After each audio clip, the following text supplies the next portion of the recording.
This is Love Gone Right, Love Gone Wrong. I am your host, Dr. J. Lorraine, and this show we will talk about couples. The spotlight will be on Abraham and Sarah and Hagar. Now, the scripture tells us that a three-strand cord will not easily be broken. The three strands would be the husband, the wife, and God. So whatever relationships that's going to go work out, God has to be the center. But we're going to look at what happened when a fourth party entered the picture by the name of Hagar. So Abraham, as righteous as he was, had some baby mama drama. So we're going to look at what happened when a third party came in. Now, prior to Hagar coming in, we had no record of any cross words between Abraham and Sarah. And it must be a magnificent relationship for a husband to be able to tell a wife that we're finna leave everything that we know. We're finna leave our home. But then he couldn't tell her where they're going. We're just going to pack up and leave. And she did. She submitted to her husband. Now, the city that they lived in was called Ur. And Ur translates to the abode of sin. The patron deity of that city was called Nana, Nanna. And Nana means sin, Sin. The Assyrian, Babylonian, Mesopotamian god, that whole area there, worship the moon god or worship the constellations, the luminaries. So Sarah was Abraham's wife. Sarah was also Abraham's half sister. She is the daughter of my father, but not the daughter of my mother. This is the quote that he told Abimelech, a king they ran into a little trouble with. But after he was called out,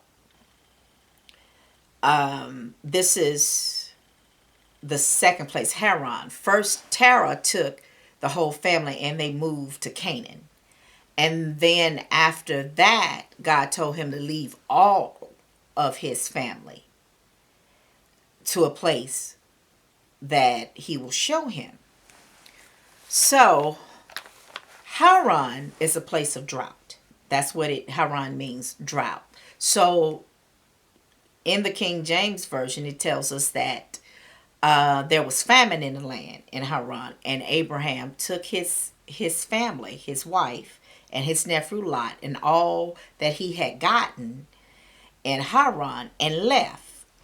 Now, Abraham was our first evangelist.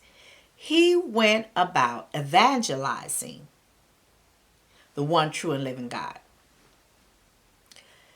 He made proselytes or disciples wherever he went. So he had quite the reputation of a righteous man, and he was very, very well respected. When they left Haran, they went to Egypt. Now, Egypt was a metropolitan, very progressive city, just as Babylon was, or Ur was. Ur name later changed to Babylon. That's where the Tower of Babel was. And Nimrod was the same king when they were there. Matter of fact, Nimrod was king when Abraham was born. However, when they go to Egypt, the men of that city thought Sarah was so incredibly beautiful that they had to tell the king. But in the meantime, on their travels, Abraham had asked Sarah to get an agreement with him that if anyone asks, they would tell them that Sarah was his sister and not his wife, because they were not beyond killing a man and taking his wife.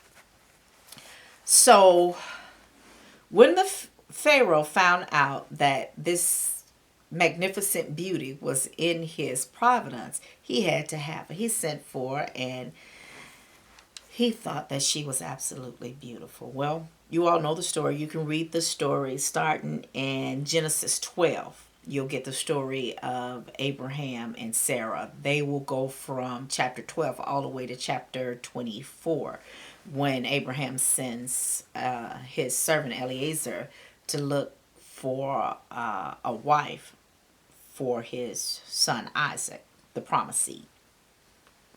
So when the story unfolds to Pharaoh, and he finds out that this is actually Abraham's wife, he is taken aback, and he wants to show that he meant no harm, because obviously their reputation, or Abraham's reputation of being a righteous man and that God was on his side, that he did not want to row Jehovah. So he gave Sarah a lot of gifts. Now, he was probably slick trying to win her over with all that wealth, but nevertheless, one of the gifts that he gave Sarah was a handmaiden. That handmaiden turned out to be Hagar. Now, Hagar was the king's, Pharaoh's, that is, daughter. She was a princess in the palace. So Hagar had to leave the palace and to become bondservant to another woman who lived in tents, and they were nomads. So I can imagine it was an adjustment and a culture shock. So this will explain why Hagar got a little uppity down the line. So each time God would meet with Abraham, and sometimes there were many years in between time before he appeared to Abraham or spoke to Abraham. So Abraham had to follow his last instructions that he had received from Jehovah in faith until he got a next set of instructions. And God did not give him another set of instructions until he followed the last instructions, and some time went. So I see why Abraham was called our father of faith, and it was imputed unto him for righteousness, because that man had to have a very strong fortitude. And not only him, his wife. He had one of the most amazing wives in the whole world, because if you look at Sarah and what she had to give up with being Abraham's wife. Now, a lot of times when we have to give up something, we don't look at what we'll gain down the line. We want to focus on what we got to give up right now. But she did not. She was absolutely amazing. And it is said in the legend of the Jews that Sarah was indeed worthy of being Abraham's helpmeet. She had indeed prophetical powers, and that she ranked higher than her husband, and she was sometimes called Iska, the seer, on that account. When Abraham would make proselytes or evangelize Jehovah to the men, Sarah would do the same to the women. So they were an excellent match. And so here's Hagar. Hagar's in the picture now, and they're still moving from place to place, walking Canaan. He said, everywhere you set your feet, I'll give you this land to your descendants. So as they progressed and got older, and this is Abraham and Sarah. Remember when they started off, Abraham was 50, Sarah was 40. When they left Haran, Abraham was 75. So this is time, because they went to Egypt, they traveled some more, then they end up going to the country of the Philistines where King Abimelech was. He wanted Sarah too.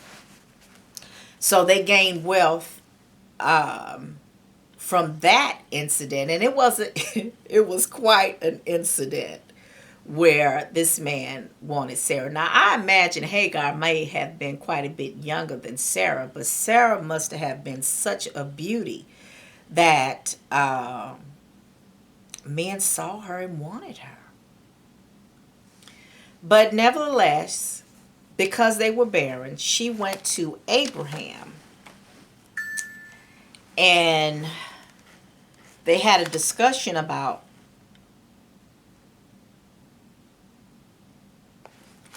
Hagar. And again, Hagar was from a royal family, as was Sarah. Sarah and Abraham's father, Terah, was a high ranking official in Nimrod's court. So she gives Hagar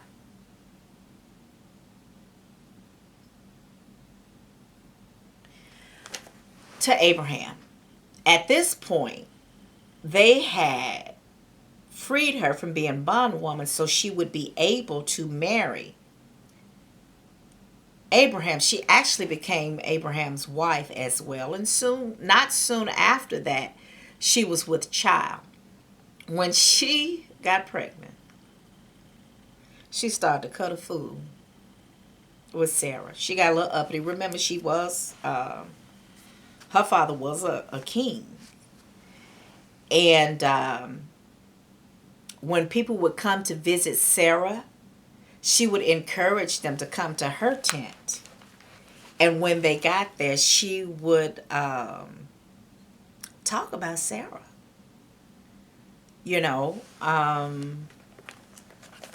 And that didn't go well. So when Sarah had enough, Sarah dealt with her. And Hagar didn't like it and she ran away. This is when the angel of the Lord met her in the wilderness and told her to go back and submit yourself unto your mistress. She was with child then. She was carrying Ishmael at that time. So she went back and submitted herself to Sarah. And time passed. And as Ishmael grew, now Ishmael, I believe, was 14. Ishmael, I believe, was 14 when, yes, he was. Here it is. This is from the book of Jasher. I'm going to read you this. And Ishmael, the son of Abraham, was grown up in those days. He was 14 years old when Sarah bare Isaac to Abraham. And God was with Ishmael, the son of Abraham, and he grew up and he learned to use the bow and became an archer. And when when Isaac was 5 years old, he was sitting with Ishmael at the door of the tent, and Ishmael came to Sarah. Ishmael came to Isaac, seated himself opposite to him, and he took the bow and drew it and put the arrow in it and intended to slay Isaac. Sarah saw this. Sarah saw this, put a stop to it, and gave that boy the evil eye. Now,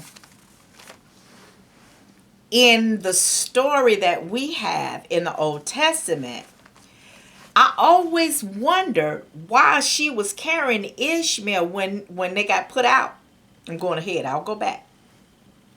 But I always wondered, now Ishmael was too old. He was my damn man. Why was Hagar having to carry Ishmael out when they were put out? Well, Sarah had gave him the evil eye and he had gotten sick.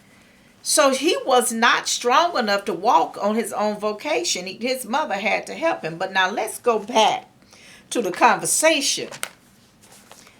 After this happened, after Sarah saw Ishmael mocking Isaac, let me go to,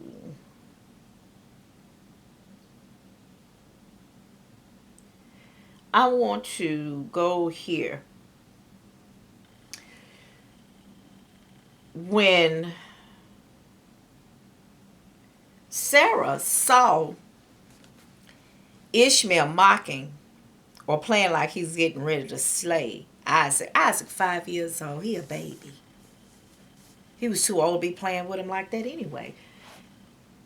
This is 21 and 9. And Sarah saw the son of Hagar, the Egyptian, which she had borne unto Abraham, mocking. So now Sarah goes to Abraham, and she wants them gone. Now this grieved Abraham because Abraham loved Ishmael. He loved his son, his firstborn son. Not the son of promise, but his firstborn son. And he did not want to put him away. And I imagine he won't put that girl away either. He liked Hagar. He sure did. The scriptures here in our Old Testament says that, and the thing was very grievous in Abraham's sight because of his son. And God said unto Abraham, let it not be grievous in thy sight because of the lad and because of the bondwoman. And all that Sarah hath said unto thee, hearken unto her voice, for in Isaac shall thy seed be called. And then he goes on to tell him, and don't worry about Ishmael, I'm going to take care of him. Now, God did not refer to Hagar as anything but the bondwoman. Now, at this time, remember now, they were married. She was no longer Sarah's handmaiden. She wasn't quite equal with Sarah, but you know, she had status. She was the second wife. So undoubtedly he had feelings for her because he allowed a lot of mess to go on that should not have gone on. And let me read you an account of what Sarah said to him. Now, remember, we have not heard Sarah say one cross word to her husband concerning anything, including this woman. Now, here, this is the legend of the Jews. Sarah scorned to bicker with her slave, yet the rage she felt found vent in these words to Abraham. It is thou who art doing me wrong. Thou hearest the words of Hagar, and thou sayest not to oppose them. I hope that thou wouldest take my part. For thy sake did I leave my native land and the house of my father, and I followed thee into a strange land with trust in God. In Egypt I pretended to be your sister, that no harm might befall thee. When I saw that I should bear no children, I took the Egyptian woman, my slave Hagar, and gave her unto thee for wife, contenting myself that the thought that I would rear the children she would bear. Now she treats me disdainfully in thy presence. Oh, that God might look upon this injustice which hath been done unto me, to judge between me and thee, and have mercy upon us, and restore peace in our home, and grant us offspring, that we have no need for the children from Hagar, the Egyptian bondwoman of the generation of the heathen, that cast thee into the fiery furnace. She's referring to Nimrod when he was a baby.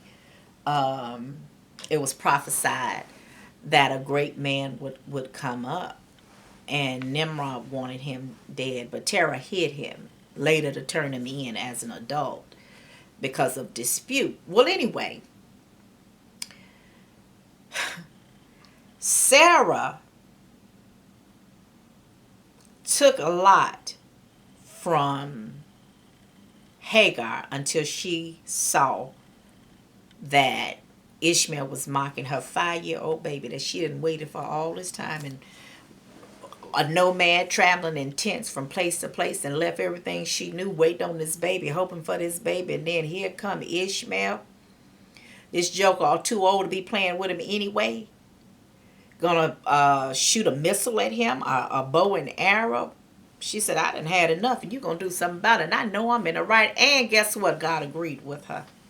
So now, how often in relationships there's an outside baby? Whether the baby came while you were in the sanctity of a marriage, or people were in the sanctity of a marriage, or a baby came before.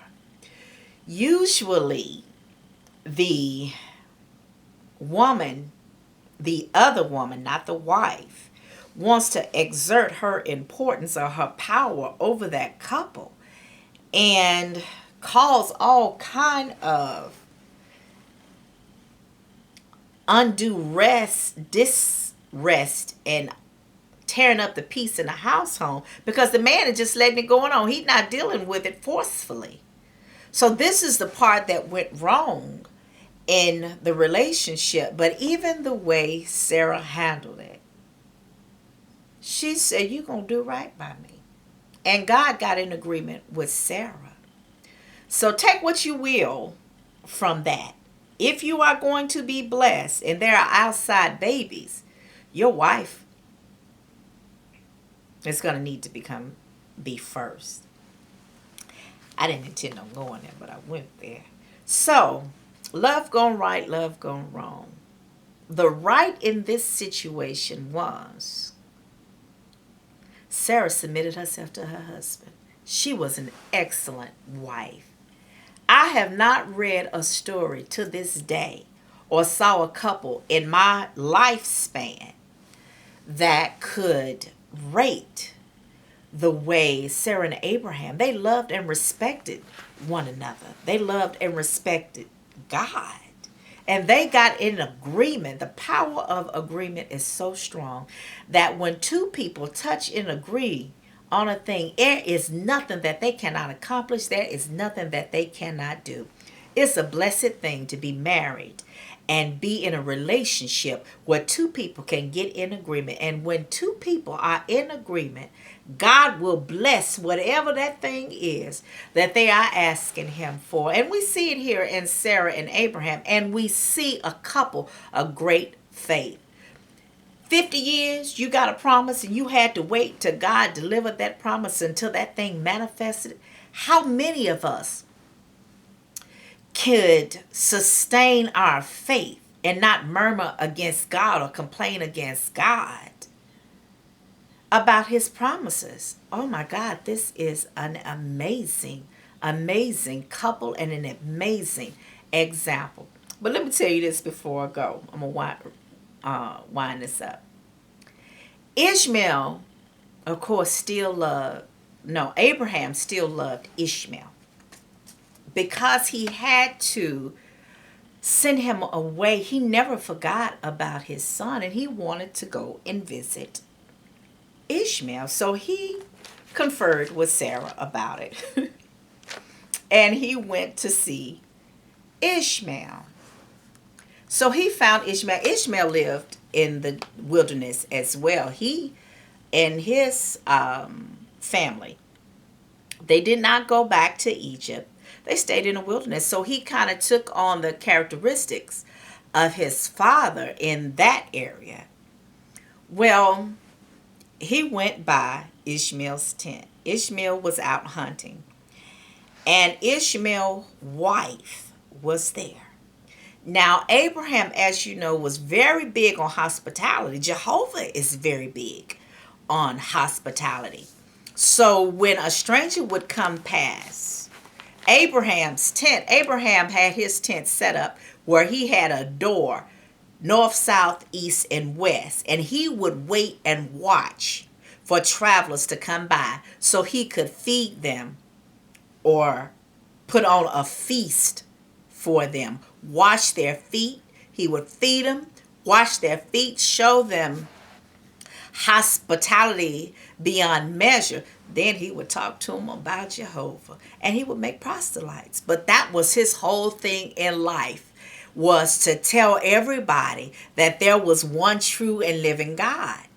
So he wanted to go see Ishmael. Now, he talked to Sarah about it.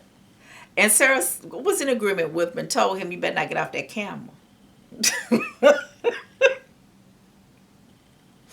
So when he got to Ishmael's tent door, he could see Ishmael's wife. Ishmael's wife did not stop what she was doing to greet this stranger.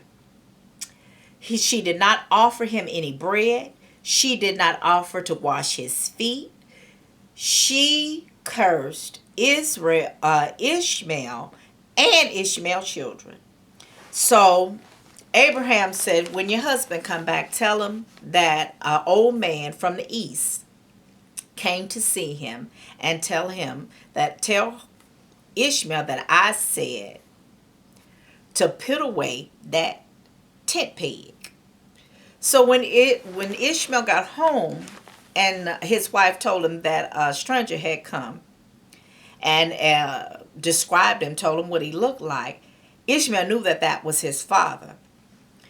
And she delivered her own undoing, because she told him that the traveler said to put away that tent peg. She didn't know what that meant, but Abraham had told Ishmael to divorce that girl. And he did. He put her away. He got a second wife. Time has passed. He want to go see his son again. He went to visit him again. Ishmael out in the fields working. He didn't get off that camel. I imagine Sarah told him, you better not dot that dough. Don't get off that camel. In other words, you better not get out your car. You better do a drive-by. Tell him to come out to the car and see you. Well, anyway, the second wife, offered him bread, offered him water to water his camel. And he did the same thing. But this time he said he had a good tell Ishmael to keep this tent peg. When she delivered the message to Ishmael, he knew that his father had approved of his choice of a second wife. So that is the story of Abraham and Sarah. I just want to fill in some things that you might not have known, and to look at it in a different light. You know, nothing is new under the sun. Baby mama drama is old as the day is long.